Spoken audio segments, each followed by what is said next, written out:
జయ జగదంబే. ఈ ఆడియో మొదలుపెట్టే ముందు ఒక చిన్న వివరణ ఇవ్వాలి. ఒక ఆవిడ విజయ్ గారు, మీరు నవ్వుతుంటే హేళన చేస్తున్నట్టుంది, నవ్వకండి అని. మీరు నా వీడియోలు చూస్తుంటే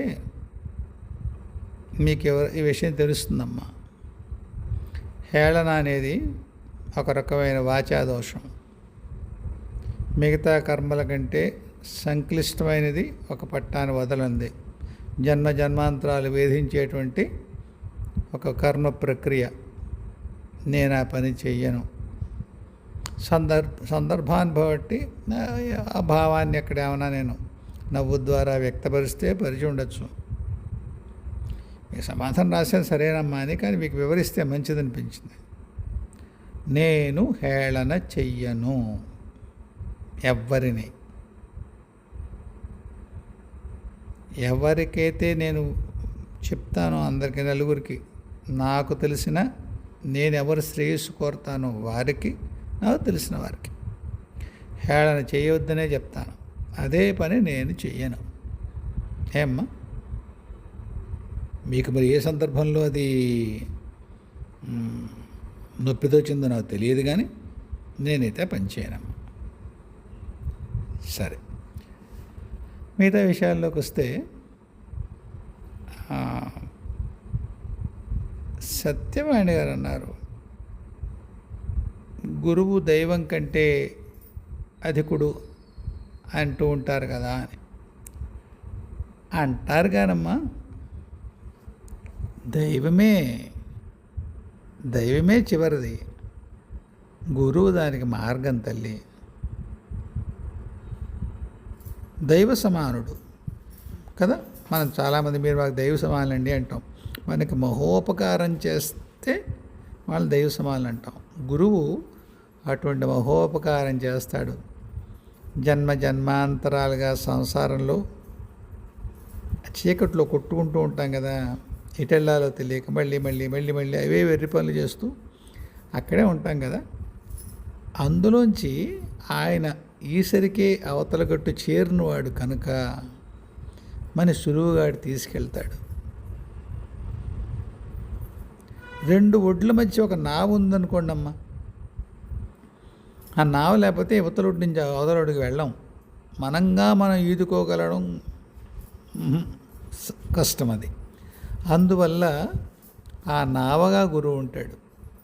మిమ్మల్ని చేరుస్తాడు గట్టికి, మళ్ళీ వెనక్కి వస్తాడు, మళ్ళీ ఇంకో బ్యాచ్ని తీసుకెళ్తాడు. ఆ మహోపకారం చేస్తాడు కనుక ఆయన్ని దైవం అంటారు. కానీ మీ గమ్యం ఏది? అవతల ఒడ్డు, అది మీ దైవం. దానికి ఇవేమి పట్టవు. మీరు ఎక్కడున్నా మీ ఇష్టమే. మీరు అవతల ఒడ్డు ఉంటారా, నీళ్ళలో ఉంటారా, ఆ దైవానికి ఏమీ పట్టదు. అది సాక్షి మాత్రంగా ఉంటుంది.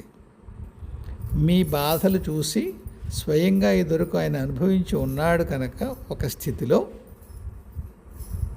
అవతల దైవాన్ని చేరి ఉండి దైవంలో స్థితమై ఉండడం యొక్క రుచిని ఎరుగున్నవాడు గురువు. అటువంటి రుచిని మిగతా ఎవరైతే ఎంతవరకు ఆ దైవం యొక్క అనుగ్రహం లేదా దైవం యొక్క సాంగత్యం పొందనటువంటి మిగతా జీవులకి ఆ అదృష్టం కలగజేయడం కోసం మళ్ళీ మళ్ళీ మళ్ళీ మళ్ళీ వెనకాల యువతల ఒడ్డుకు వచ్చి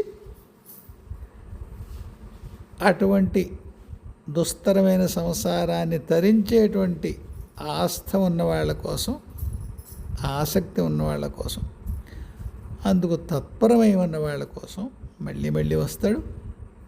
తనే పడవగా, నావగా మారి వాళ్ళని దైవం అనే అవతల గొట్టుకు చేరుస్తాడు.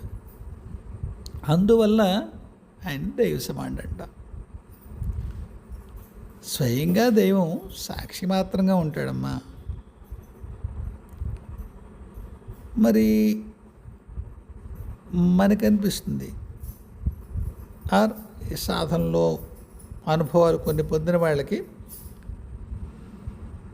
ఉపాస్య దేవతలు చెప్పిన దాన్ని కూడా ఒక్కొక్కసారి గురువు కాదన్నట్టుగా కనిపిస్తుంది. అది ఎలా ఉంటుందో మీకు ఒకసారి పూర్వం నేను నా వీడియోలో ఉదాహరణ చెప్పాను. నేను, మీరు మహారాణి కొడుకుగాక మీరు గురుకులాన్ని పంపించినప్పుడు గురుకులం తాలూకు మర్యాదలు మీరు పాటించవలసిందే. మహారాణి వారు వాళ్ళ అబ్బాయికి ఇలా ఉన్నాయి, ఫలానా విడిది, ఫలానా బట్టలు ఇలా పంపించారు, ఫలానా విడిదిలో ఉంచమని కుదరదు. గురుకులంలో ఉన్నప్పుడు ఏ మర్యాదో అదే. కాబట్టి రాణిని ధిక్కరించినట్ట. రాణి కంటే పెద్దవాడా గురుకులం యొక్క అధిపతి? కాదు. రాజ్యం ఆవిడది. పాలనా యంత్రాంగము, పాలన విధానము సర్వము ఆమె నియంత్రణలో ఉంటాయి, లేదా ఒక మహారాజు గారు ఆయన నియంత్రణలో ఉంటాయి. గురువు ఆ రాజ్యం యొక్క పరిధిలో, ఆ రాజ్య మర్యాదల్లో ఉండి తన పని చేసుకెళ్తాడు.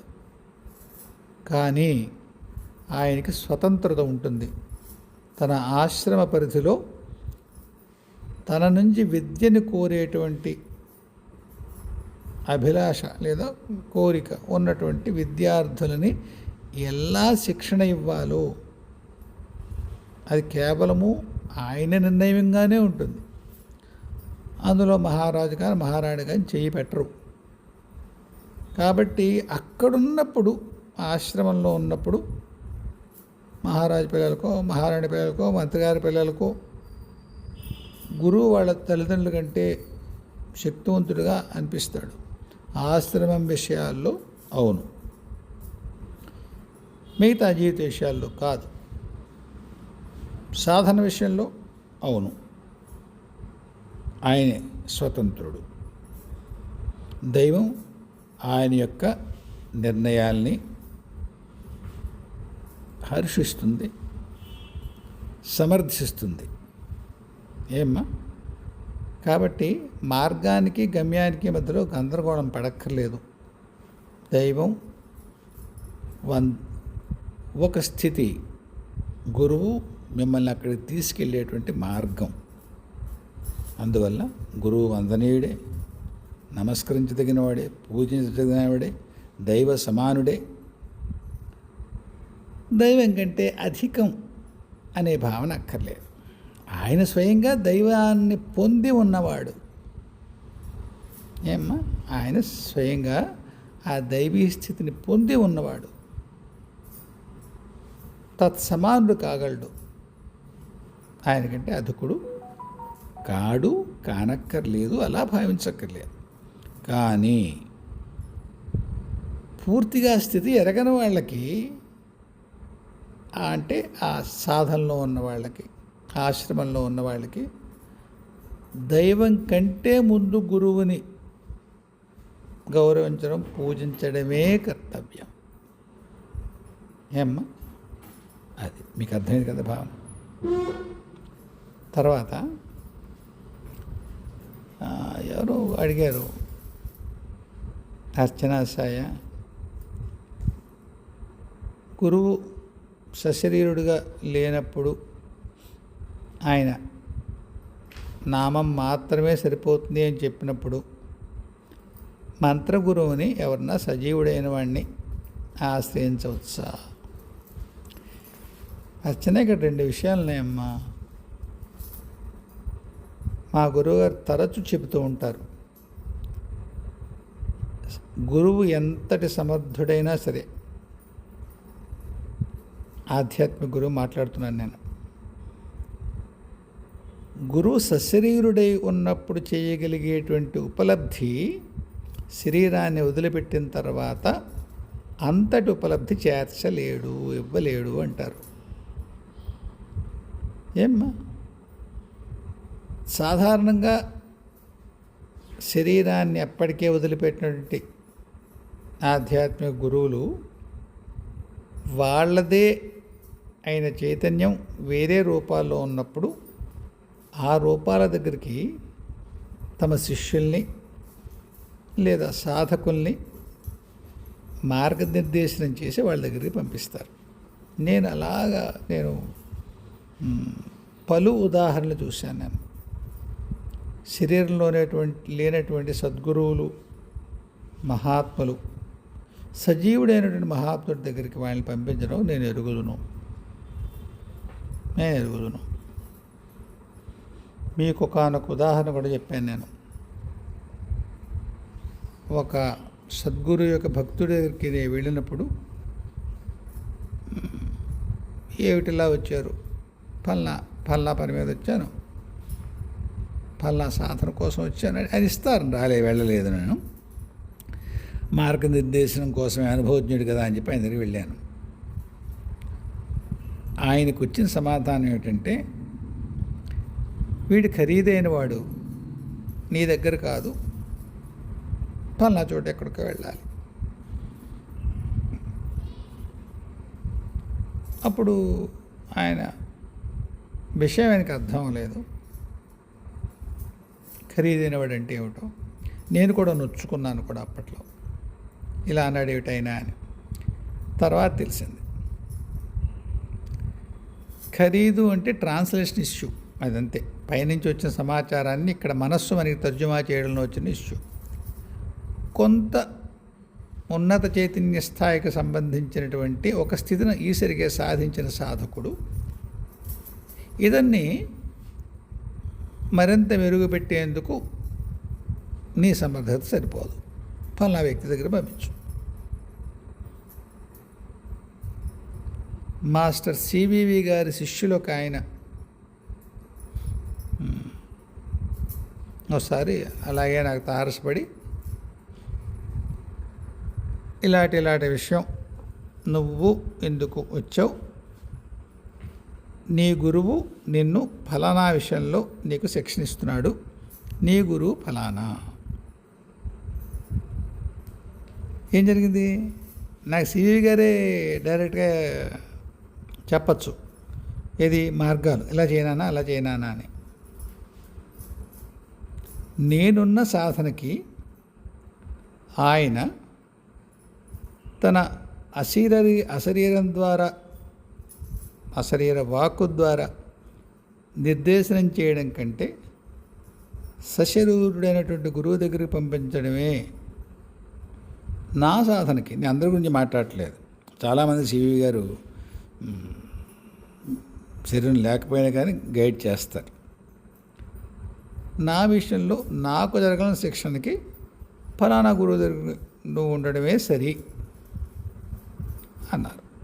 ఇది ఎందుకు చెప్పానంటే, ఆధ్యాత్మిక గురువు అన్న మాట మీరు వాడారు కాబట్టి చెప్తున్నాను. మంత్ర గురువులు అన్నప్పుడు మీకు ఆధ్యాత్మిక గురువులు ఇచ్చేటువంటి చైతన్య స్థాయి, కానీ అంతవరకు ఎందుకు, అసలు సాధన విషయంలోనే మంత్ర గురువు యొక్క సాధన వేరుగా ఉంటుంది, ఆధ్యాత్మిక గురువు సాధన వేరుగా ఉంటుంది. మంత్ర గురువు సాధనలో కూడా మీకు చాలాసార్లు ఐహికమైనటువంటి సాంసారికమైనటువంటి కష్టాలని పక్కకు పెట్టి మీకు ముందు జీవితంలో స్థిరత్వం, ప్రశాంతత ఇచ్చే విషయాలు మంత్ర గురువులు చేస్తారు. పూర్తి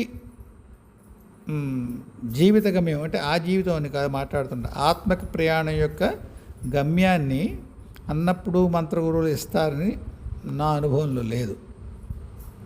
నేను నా అనుభవమే చెప్తున్నాను. ఇదే సిద్ధాంతం, ఇది అల్టిమేటు, ఇది నేను మాట్లాడట్లేదు. నా అనుభవాలే ఈ వీడియోలో ఈ ఛానల్లో చెప్తాను. నా అభిప్రాయాలు కూడా నా అనుభవాలకు సంబంధించినవే ఉంటాయి ఏమ్మా. కాబట్టి మంత్ర గురువు దగ్గరకు వచ్చేసరికి మీకు నిజానికి ఆధ్యాత్మిక గురువు ఎటువంటి సాధనలు చేయిస్తాడో మంత్ర గురువు ఆ సాధనలు చేయించరు. ఎందుకంటే ఆధ్యాత్మిక గురువు అసలు మీకు మీ సంసారం ఎలా పోయినా ఆయనకు అక్కర్లేదు.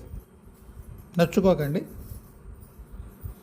మీరు నిజంగానే ఆధ్యాత్మిక గురువు దగ్గర ఉన్నట్టయితే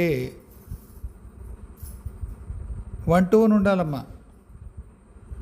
మీరు ఒక 1,00,000 మంది సమూహంలో ఒక ఆధ్యాత్మిక గురువు ఉపన్యసిస్తుంటే ఆయనకి నమస్కారం పెట్టుకుని మీరు ఆయన శిష్యురాలుగా లేదా శిష్యుడిగా భావించి ఆయన నాకు మార్గనిర్దేశకత్వం చేశారు వినడానికి బాగుంటుంది. వేదికల మీద ఇచ్చే ఏ మార్గనిర్దేశకత్వము జీవన సాఫల్యానికి అంటే ఆత్మ ప్రయాణం ముగింపుకి అంత సులువుగా దోహదపడదు. అవి కేవలము కూడా సూత్రాలే ఉంటాయి, ఆదేశాలు ఉండవు. ఆదేశాలు ఎప్పుడూ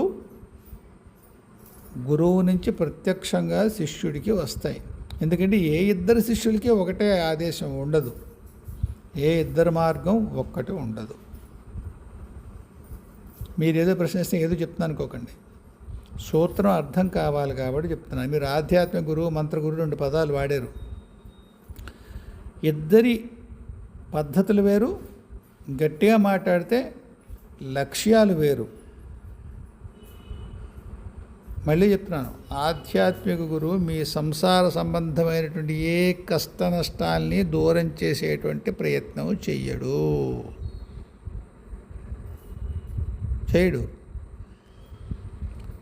గట్టిగా మాట్లాడితే మీకు తెస్తాడు కష్టాలు, సిద్ధపడి వెళ్ళాలి, భయపెట్టట్లేదు.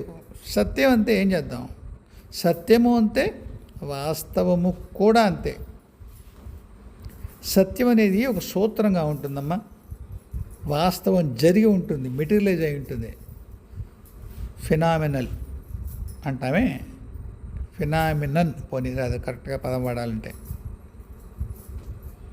వస్తురూపం జరిగింది, అది ఇక్కడ ఏమంటాం దాన్ని, అది సంఘటన రూపంగా జీవితం రూపంలో జరిగింది. సత్యం కొంత యాబ్స్ట్రాక్ట్గా ఉండొచ్చు, అంటే మీకు దానికి సాకార రూపం మీరు ఎరిగి ఉండవచ్చును, ఎరిగి ఉండకపోవచ్చును. ఆధ్యాత్మిక గురువు సత్యం ఇస్తాడు.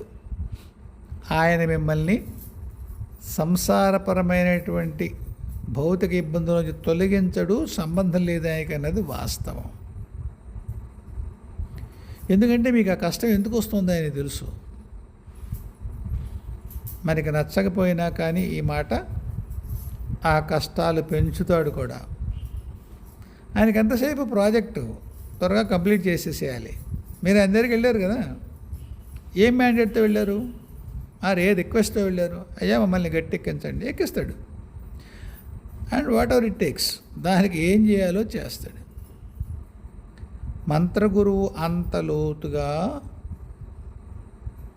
మీ జన్మకర్మల్ని చూడడు. చూసేవాళ్ళు లేరా? అయ్యో మహాత్ములు ఉంటారు, ఎందుకుంటారు, ఉన్నారు. మీ జన్మకర్మల్ని చూసి మీకు ఆధ్యాత్మికమైనటువంటి మార్గంలో కూడా, నేను ఎంతసేపు ఆధ్యాత్మిక మార్గం అన్నప్పుడు నేను కేవలం ఆత్మ మార్గం చెప్తానమ్మా. నా ఉద్దేశం అది. ఆధ్యాత్మికం అంటే అది కాదు కదా, జపం చేసుకుంటే కూడా ఆధ్యాత్మికదే కదా, అర్చన చేస్తే, పూజ చేస్తే, భజన చేస్తే, స్మరణ చేస్తే అన్నీ అవునేమో. నేను ఆధ్యాత్మిక ప్రయాణం అంటే ఒకే అర్థంలో వాడతాను. మీరు మీ ఆత్మ ప్రయాణాన్ని ముగించుకుని కర్మలను నిశ్శేషం చేసుకుని జన్మ పరంపరని మీ నియంత్రణ లేకుండా ఉండే స్థితిలోంచి కేవలము దైవీ కార్యం మీద మాత్రమే జన్మ పరంపరలోకి వచ్చేటువంటి ఒక నియంత్రిత స్థితిలోకి వెళ్ళేటువంటి సాధన ఆధ్యాత్మిక సాధన. తద్భిన్నంగా మీరు ఆధ్యాత్మికం అన్నా అది మీ ఇచ్చగా వదిలేస్తున్నాను. నా దృష్టిలో అది కాదు. మంత్ర సాధనలో ఆధ్యాత్మికత కావచ్చు, మంత్ర సాధనలు అన్నీ ఆధ్యాత్మిక సాధనలు కావు, ఇక పూర్వం కాదు, ఇకమైన కానేరవు. ఎంత చెప్పాడు, ఎందుకు చెప్పావయ్యా, మంత్ర గురువు దగ్గరికి వెళ్ళొచ్చా అన్న మీ మాట చెప్పాను నేను. మంత్ర గురువు దగ్గరికి వెళ్ళండి, కానీ మీరు ఆధ్యాత్మిక ప్రయోజనాలు ఆయన దగ్గర నుంచి ఆశించకండి. లభించవచ్చు, లభించకపోనవచ్చు. ఫలానా మంత్రం తీసుకోండి అమ్మా, నేను ఇస్తాను మీకు, మీరు తరించిపోతారు. తరించడం అంటే ఇవ్వడం అని తెలియదు. తరిస్తారు, ఉన్న స్థితిలోనే తరిస్తారు. మీరు ఏదైతే ఆఖరి గమ్యం, ఇంకంటే ఆ తర్వాత ఇంకేమీ లేదు అనుకున్న స్థితి ముందు మాత్రం మీరు సంసారపరమైనటువంటి సర్వద్వంద్వాల్ని, అది ఒక రోజులో జరుగుతుందా, కొన్ని నిమిషాల్లో జరుగుతుందా, ఒక జన్మంతా దానికోసం చేస్తారా, అది పూర్తిగా వైయక్తికమైన ప్రశ్న. దానికి నేను సమాధానం చెప్పలేని, ఎవరికి వాళ్ళకి విడిగా ఉంటుంది. కానీ అవన్నీ దాటిన ద్వంద్వాలు దాటిన తర్వాత మాత్రమే మీ ఆత్మీయ ప్రయాణం పూర్తయినట్టు ఒక స్థితికి. ఏమ్మా, ఆ పరబ్రహ్మ నేనే అనేటువంటి ఆభాస లేదా భావం లేదా వస్తుస్థితి ఏదైనా కానివ్వండి, ఆ తర్వాత పని ఉంటుంది, ఇంకా ప్రయాణం ఉంటుంది, అది కూడా ఆత్మీయ ప్రయాణమే. ఆ సాధన యొక్క రూపం వేరే ఉంటుంది, దాని స్వభావం వేరే ఉంటుంది. అంతవరకు మనం ఇప్పుడు వెళ్ళక్కర్లేదు.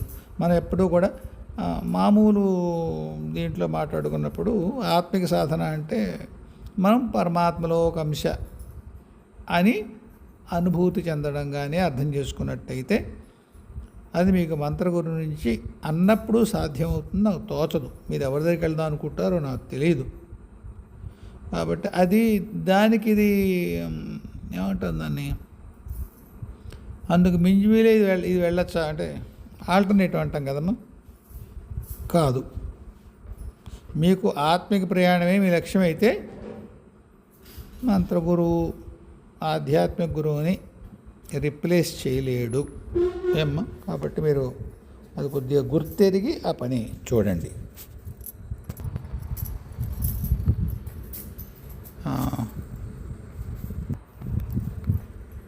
సిరి అనే ఆవిడ అడిగారు, నేను అమ్మాయి అనుకుంటున్నాను. అర్హత వచ్చేకే సాధన, సాధన ఎరుక కోసమా, ఎరుక వచ్చిన తర్వాత సాధన? దగ్గరగా ప్రశ్నలు ఇవే. సాధనకి అర్హత, సాధనకు కావాల్సింది తపనమ్మ. ముందు సాధనకు ముందు కావాల్సిన తపన. మొత్తం అంతా ఒకే మార్గంగా పెట్టుకోండి. అంటే మీరు అర్థం చేసుకోవడం కోసం ఒక్కొక్క స్థాయి సాధన ఒక్కొక్కలా ఉంటుంది. మొత్తం అంతా చదువుకోవడమే అనుకోండి అమ్మా. 2వ తరగతిలో చదువుకోవాలంటే 1 పూర్తి చేసి ఉండాలి. కాబట్టి అర్హత అవసరమా? అవును, అవసరమే. అర్హతే అవసరమా? అర్హత సాధించాలి. ఒక మొదటి దాని మీద అర్హత సాధిస్తే తర్వాతది. కానీ మొత్తం అంతా సాధననే అంటాం. మొట్టమొదటి మీరు సాధన మొదలుపెట్టినప్పుడు మీరు అర్హత లేదు, మీ యొక్క ఆకాంక్ష ఉంది. చెప్పగలుగుతున్నానమ్మా మీకు? మీరు మొట్టమొదటి సాధన మొదలుపెట్టినప్పుడు అర్హత లేదు, ఆకాంక్ష ఉంది. ఒక మెట్టు ఎక్కిన తర్వాత సాధనలో 2వ మెట్టు ఎక్కడానికి మొదటి మెట్టు పూర్తి చేసిన అర్హత కావాలి. ఇందులో దీంతో సమాంతరంగానే చెప్పచ్చు అనుకుంటాను. నిన్న ఎవరు కామాక్షి రెడ్డి గారు ఎవరో ఆవిడ అడిగారు, వ్యక్తిత్వం ఎన్ని జన్మల మనతో ఉంటుంది, శుద్ధీకరణ ఎలాగా? వ్యక్తిత్వం అంటే మధ్యలో వేరే దాంట్లోకి వెళ్ళట్లేదమ్మా, 2 ఒకటే అవుతాయి. అందుకని దీన్ని కలుపుతున్నాను నేను. వ్యక్తిత్వం అనేసరికి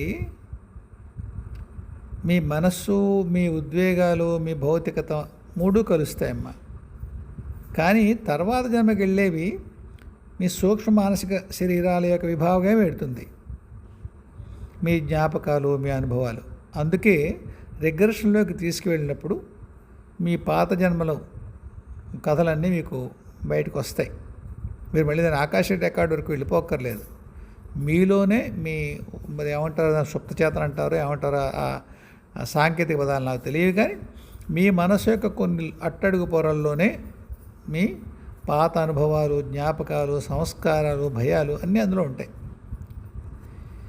కాబట్టి వ్యక్తిత్వంలో ఒక భాగం అది క్యారీ ఫార్వర్డ్ అవుతుంది ఇంకొక జన్మకి. ముఖ్యంగా మనస్సు అనుకోండి, భగవద్గీతలో కూడా ఆయన కూడా చెప్తాడు, మనస్సు విభాగమే తర్వాత జన్మలోకి వెళ్ళి అక్కడ ఇంకో శరీరాన్ని పొందుతుంది అని. కాబట్టి శుద్ధీకరణ ఎక్కడ జరగాలి? ఈ మనోవిభాగం జరగాలి. మొత్తం అన్నీ కూడా పాతది అన్నీ కూడా ప్రక్షాళన అయిపోవాలి. దాంట్లో ఉండేటువంటి వాసనలు, మంచి చెడు అన్నీ వెళ్ళిపోవాలి. సారం ఎలాగా ఆత్మ తీసుకుంటుంది వేరే కథ. అనుభవాల సారం వేరేనమ్మా, దాన్ని మీరేం దుడిచేయక్కర్లేదు. శుద్ధీకరణ అంటే మనస్సులో మీరు తెచ్చుకున్నటువంటి వాసనలు, నమ్మికలు ఏవైతే మీ ఆత్మకి మీకు భేదాన్ని చూపిస్తున్నాయో, ఆ దైవానికి మీకు భేదాన్ని చూపిస్తున్నాయో, దాన్ని అహంకారం అంటారు వేదాంత పరిభాషలో. అహంకారం అంటే నేను ఎప్పుడు వస్తుంది? మీరు కాకుండా ఇంకేదో ఉన్నప్పుడు నేను, అంతేగా. ఉన్నదంతా ఒక్కడే అయితే నేను అనరు. కాబట్టి నేను అనేటువంటి ఒక స్ఫురణ,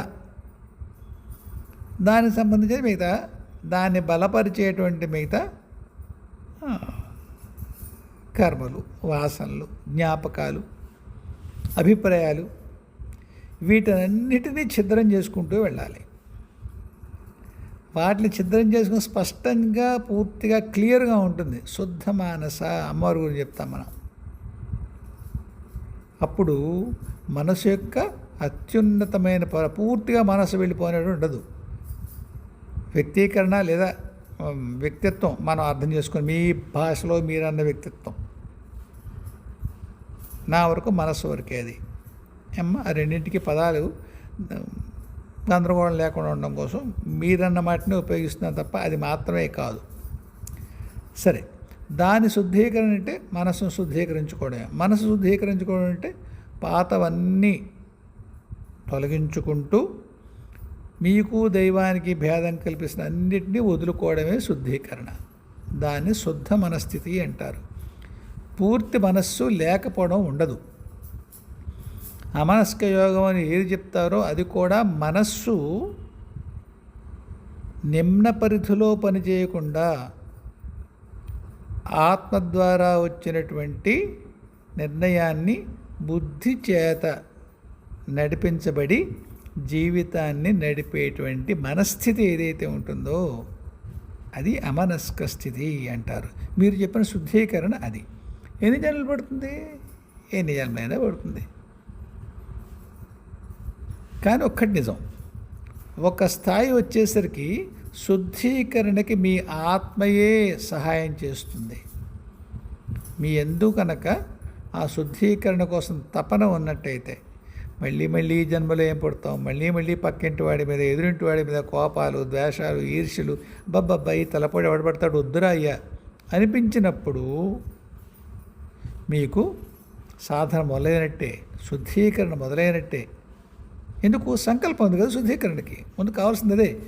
ఒక పూజకైనా ఒక వ్రతానికైనా ముందు సంకల్పమే కదా. ఇది చేస్తాను అని వెంటనే అయిపోతుందా? లేదు. ఆ సంకల్పమే శుద్ధీకరణకి ప్రారంభం. శుద్ధీకరణ ప్రక్రియలో అది కూడా భాగమే. కాబట్టి ఈ శుద్ధీకరణ ఎన్నాళ్ళు పడుతుంది? దానికి ముందు మంత్ర సాధనలు ఉండొచ్చు, నామజపాలు ఉండొచ్చు, స్తోత్రపారాయణలు ఉండొచ్చు, ఉపవాసాదులు, తీర్థయాత్రాదులు ఇవన్నీ ఉండొచ్చు. ఇవన్నీ కూడా మెట్లే, ఏవి తీసేయడానికి ఏం లేదు. పురాణ శ్రవణాలు, సత్సంగాలు అన్నీ. ఇలా కొంతకాలం జరిగిన తర్వాత ఒక స్థాయి శుద్ధి వచ్చిన తరువాత, ఇప్పుడు నేను సిరి అనే వ్యక్తి వేసిన ప్రశ్న సమాధానంలోకి వెళ్తున్నాను ఇక్కడి నుంచి. అది అర్హత, ఒక అర్హత. ఇదంతా కూడా మార్గమే, సాధనే. కొంత శుద్ధి వచ్చిన తర్వాత అది అర్హతగా ఉంటుంది. కానీ గుర్తుపెట్టుకోండి, ఎరుక వచ్చిన తర్వాత సాధన కాదు, ఎరుక కోసం సాధన. ఎరుక అంటే ఏది ఎరుక? ఇప్పుడు ఆవిడ మిస్ రెడ్డి, ఆవిడ పేరు కామాక్షి రెడ్డి గారు అనుకుంటాను, ఆవిడ ప్రశ్నలో ఉంది కదా, ఎలా చెప్పాలి నేను దీన్ని, అహంకారం అని చెప్పాను నేను ఆవిడ సమాధానం చెప్తూ. ఎరుక ఏది అంటే నేను విడిగా లేను, దైవం యొక్క అంశనే నేను, దైవాన్నే నేను అని చాలామంది చెప్తారు. కానీ నేను ఆ పదం వాడను. దైవం చాలా విరాట్ రూపం, మనమే దైవం, అంత నాకు పొసగదా వాక్యం. చెప్పానుగా, నాకు అర్థమైంది చెప్తాను నేను. మనం దైవంలోని అంశలమే, ఏదో పని మీద వచ్చాం, కిందకి పూర్తి చేసుకుని వెళ్తాం ప్రయాణం అనేటువంటి ఎరుక, దానికోసం సాధన. ఎరుక వచ్చాక ఏం సాధన ఉండదు, లేదా ఉంటుంది తర్వాత స్థితికి. అది ఎరుక అయిన తర్వాత, వచ్చిన తర్వాత దైవీ కార్యాలు చేయడం కోసం మిమ్మల్ని మళ్ళీ మరింత శిక్షణ ఇవ్వాల్సిన సందర్భం ఉంటుంది. అప్పుడు మళ్ళీ అది ఆ సాధన వేరే. అది ఆత్మిక సాధనగా మనం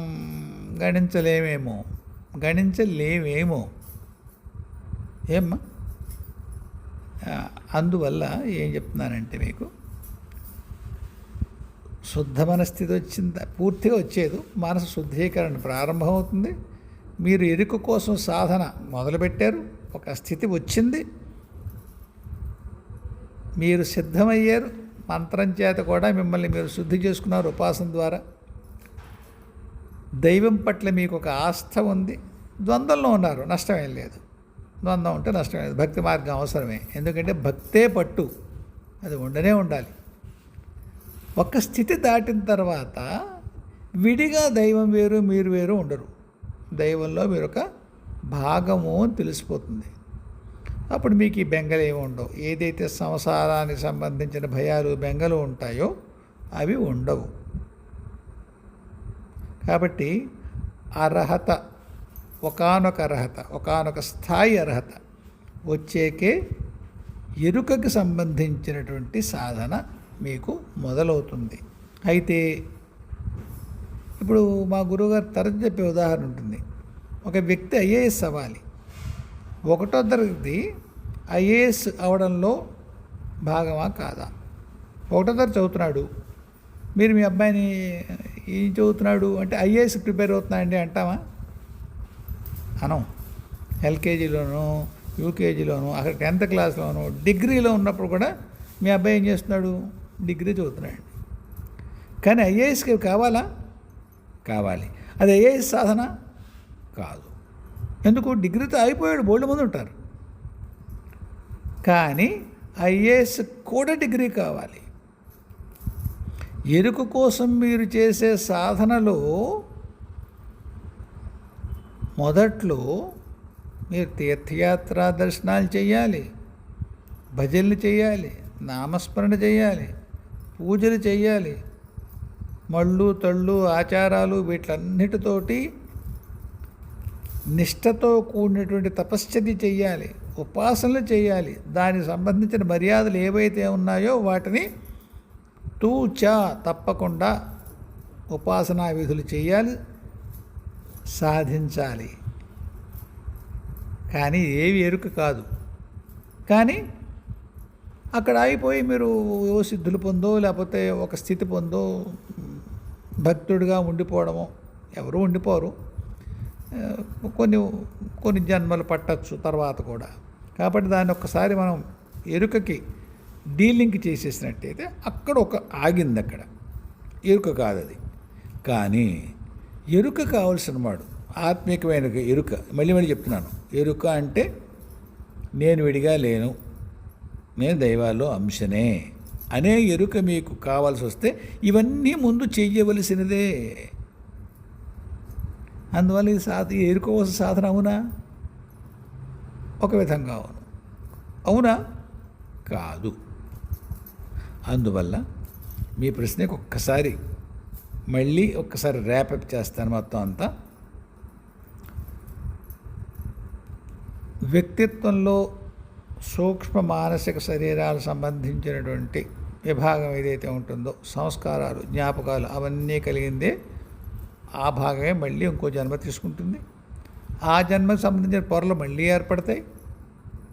వీటిలన్నింటినీ శుద్ధి చేసుకోవాలి. ఎందుకంటే ఇవే మీరు దైవం కంటే భిన్నంగా ఉన్నారు అనేటువంటి మీకు ఒక మరపును కలిగిస్తాయి.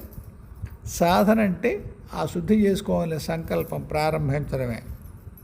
తర్వాత ఇవన్నీ చేసుకుంటూ వెళ్ళిన తర్వాత మంత్ర సాధనతో ఉపాసనతో సహా చేసుకుని ఒక స్థితి వచ్చిన తర్వాత, ఒకానొక అర్హతలు చూసిన తర్వాత గురువులో దైవమో ఎవరో ఒకడు ఎరుక సంబంధించిన సాధనలో మిమ్మల్ని ప్రవేశపెడతారు. అది ఎన్ని జన్మలు పడుతుందంటే ఏం చెప్తాం? ఎన్ని జన్మలైనా పడుతుంది. అప్పుడు మీరు అహం బ్రహ్మాస్మి స్థితి పొందుతారు. అక్కడికి 1 మైలురాయి, ఎరుకలో 1 మైలురాయి. ఎందుకంటే ఇలా అంటున్నాను, మనకి సాధారణంగా వేదికల మీద చెప్పేటప్పుడు చాలా చాలా పుస్తకాల్లోనూ అహం బ్రహ్మాస్మి స్థితి చివరిది అనేటువంటి భావం మనకు కలుగుతుంది. కాదమ్మా, అహం బ్రహ్మాస్మి స్థితి వచ్చిన తర్వాత ఒక అర్హత వస్తుంది. దైవం యొక్క కార్యాన్ని ఎరుకతో తెలిసి ఒకానొక బాధ్యత సొంతంగా తీసుకుని ఆ కార్యం కింద చేయడానికి భూమి మీద, ప్రస్తుతం మన భూమి మీద ఉన్నాం కాబట్టి దాని గురించి మాట్లాడుకుందాం. భౌతికతలో దైవీ కార్యాన్ని నిర్వర్తించడానికి కావాల్సినటువంటి ఒక అర్హత అహం బ్రహ్మాస్మితిది. మిగతా ఎవరు చేయట్లేదండి, దైవ కార్యాలు చేస్తున్నారు. అహం బ్రహ్మాస్మి స్థితి పొందినటువంటి వాడు చేసే పని మాత్రం చేయలేరు. దానికోసం ఎరుక ఒక మళ్ళీ అర్హత. అక్కడ ఆగిపోలేదు, ప్రయాణం చెప్పడం కోసం మాత్రమే. భూమికి సంబంధించినటువంటి ఒక ఆత్మిక స్థితి ఉంటుంది. భూమి మీద మీరున్నంతప్పుడు, భూమి మీద పుట్టినప్పుడు, ఇక్కడ సాధన చేసినప్పుడు, మీరు భూమి పరిధి నుంచి వెళ్ళిపోయిన తర్వాత ఈ సౌరమండలానికి సంబంధించినటువంటి వ్యవస్థ, దానికి సంబంధించిన ఆత్మిక స్థితి, తర్వాత విశ్వం, తర్వాత బ్రహ్మాండం, ఇంకెంతో. కాబట్టి ఈ ప్రయాణం అనంతమే. కానీ మనకు అర్థమైన దొరుకు ఎరుక అంటే ఈ భూమికి సంబంధించింది మాట్లాడుకుంటే మాత్రం ఇంతే. మనస్సు, మామూలు మనస్సు శుద్ధ మనస్సు అవుతుంది. శుద్ధ మనస్సు స్థితి తర్వాత ఆత్మ నుంచి అంతఃస్ఫురణ బుద్ధి ద్వారా మీ మనస్సుకి చేరుతుంది. అంటే బుద్ధి ప్రచోదనం చేయడం అంటే అదే. శుద్ధ మనస్సు ప్రచోదనం చెంది మీ భౌతిక శరీర వ్యాపారాల్ని అది నడిపిస్తుంది. అది ఒక విధమైన ఆత్మిక స్థితి. ఏమ్మా, మీ ప్రశ్నకి నేను సమాధానం చెప్పానే అనుకుంటాను. తర్వాత ఒక ఆయన ఎవరో అడిగారు, రామకృష్ణ గారు, స్త్రీ మంత్రాలు బ్రహ్మచారులకి ఇవ్వకూడదని కొందరు అంటారు అని.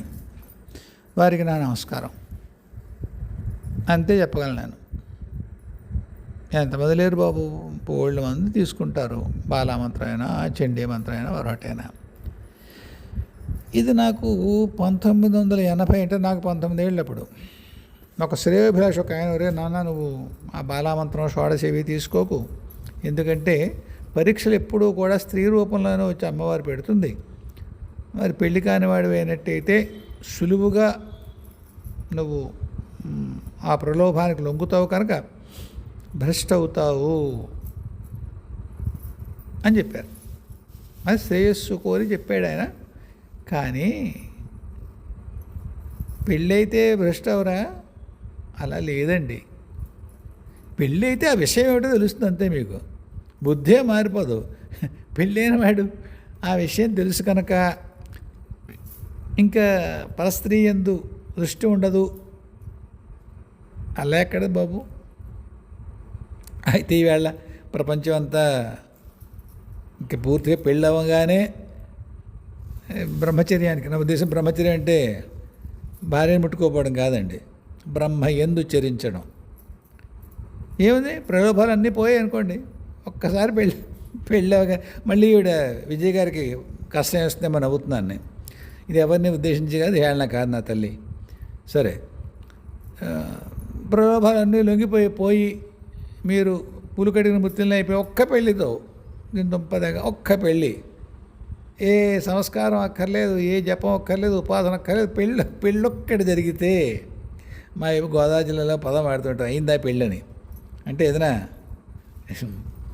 తెలుగులో ఏం చెప్పాలి దాన్ని, సరదా తీరిందా అంటాం కదా, అలాగే పెళ్ళి అయిందా అంటారు. అలాగే ఒక్క పెళ్ళితోటే మొత్తం ప్రలోభాలన్నీ కూడా కడుక్కుపోయి మొత్తం పరస్త్రీలందరూ కూడా అమ్మవారిలా కనిపించేసి అలా ఉంటుందా అండి? ఉండదు. కాబట్టి రామకృష్ణ గారు ఎవరన్నా చెప్తే వారికి నమస్కారం పెట్టండి. మనం ప్రలోభపడడానికి వయస్సుతో, పెళ్ళితో వేటికి సంబంధం లేదు. అదొక పరీక్ష. పడడము, లేవడము జరుగుతుంది. ఎప్పుడూ పడకుండా జరగదు. సైకిల్ నేర్చుకుంటున్నాను అనుకోండి, చిన్నప్పుడు ఒక ఇది చెప్పేవాళ్ళు నాకు, ఏమంటారు దాన్ని, మోకాళ్ళ చెప్పల మీద దెబ్బ తగలకుండా సైకిల్ రాదురా అని. పాపం మా నాన్న, మా మా మా పెద్దనాయన అబ్బాయి, మా చిన్నక్క, వీళ్ళు నాకు రాత్రి వెన్నెల్లో నేర్పేవారు. మరి నాన్న స్కూల్కి వెళ్తాడు పగలు, అక్క అన్నయ్య అక్కడికి వెళ్తారు, కజిన్ అన్నయ్య అంటే. మంచిది రాత్రి వెన్నెల్లో మా నాన్న సంధ్యానం అయిన తర్వాత అంగాస్త్రంతో వచ్చి బయటికి మా అన్నయ్య మా అక్క నేర్పుతుంటే మా నాన్న కూడా వెనకాల సైకిల్ పెట్టుకుని నేర్పేవాడు. నేను కొంతవరకు వచ్చింది నాకు. అప్పుడు అనుకున్నాను, ఓహో అందరూ అంటారు కానీ మోకాళ్ళు చెప్పులు ఏం కొట్టుకుపోవు, వస్తుంది, లేకుండా కూడా వస్తుందని. ఏం లేదలా, కాస్త వాళ్ళు వెనకాల వదిలేశారు, నాకు వచ్చేసి ఇంక పెడలు తొక్కేస్తున్నాను అనుకున్నప్పుడు ఆ ఉత్సాహంలో కొద్దిగా స్పీడ్గా తొక్కాను. నేర్చుకునేప్పుడు పడలేదు, అంటే నేర్చుకోవడం బాగైనా సరే మొత్తం మోకాళ్ళ చెక్కులు లేచాయి. కాబట్టి అది ఏమైనా ఎంత మీకు గురువు స్వయంగా అమ్మవారు లేదా అయ్యవారు మీకు కాపుదలగా ఉన్నా సరే, ఎవరు ఎంత చెప్పినా సరే, కొద్దో గొప్ప ప్రలోభానికి లొంగకుండా, పడి లేవకుండా సాధన పూర్తి కానే కాదు. ఎవరైనా దైవీ శక్తి కేవలం ఒక పని మీద మాత్రమే కిందకు వచ్చి ఆ పని పూర్తి చేసుకునే వాళ్ళకి సాధన బొంగు ఏం లేదు అనుకుందాం. శంకర భగవత్పాదులు ఉన్నారు, ఆయన పని మీద వచ్చారు, ఆయన ఏమాత్మ సాక్షాత్కారం ఆయనకి, ఆయన అవతార స్వరూపుడు, వచ్చాడు, పని చేసుకున్నాడు, వెళ్ళిపోయాడు. ఆయన సాధన మోకాళ్ళు దెబ్బలు దండం ఉంటాయా? అక్కర్లేదు, పెళ్ళేవడాలు ఉండవు. అయితే దానికే పెళ్ళేవడం గురించి అర్థాలు చెప్తారు, దానికే అది వక్రవాదాలు దానికే. కానీ మీకేం చెప్తున్నానంటే, ఈ దైవీ స్త్రీమూర్తుల స్త్రీ దేవతల యొక్క రూపాల ఉపాసనకి వివాహం ఒక అర్హత కాదు. వివాహాత్ పూర్వం ఉండే స్థితి ప్రతిబంధకము కాదు. వాళ్ళు నమ్మింది ఇది, అమ్మవారి పరీక్షలకి పెళ్ళి కాని వాళ్ళు త్వరగా లొంగుతారు అని ఏమీ లేదు. లొంగేవాళ్ళు ఎవరైనా లొంగుతారు. మీకు చండీపాఠం కొంత పరిచయం ఉన్నట్టయితే ఒక్క శ్లోకం మంత్రం చెప్తా, అందులో అది శ్లోకం అనకూడదేమో.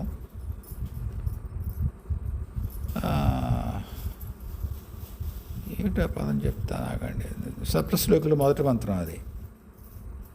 జ్ఞానినామపి చేతాంసి దేవి భగవతీ స బలాదాకృష్య మోహాయ మహామాయా ప్రేక్షతి.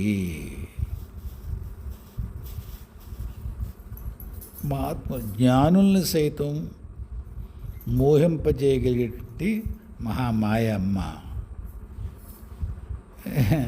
పెళ్ళి కావడం, పెళ్ళి కాకపోవడం, 16 మంది భార్యలు ఉండడం, ఇవన్నీ అడ్లా తండ్రి కాదు. అందువల్ల ఆ వాదన, ఆ సిద్ధాంతము నా వరకు అవగాహన లోపం వల్ల అనే మాటలు ఏమండి. అంతకు మించి దానికి ఏమైనా శాస్త్రీయమైనటువంటి ఆధారం ఉందని నేను అనుకోవడం లేదు.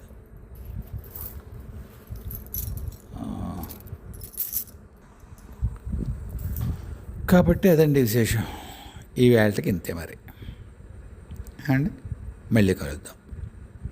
జయ గురుదేవ్, జయ జగదంబే, స్వస్తి.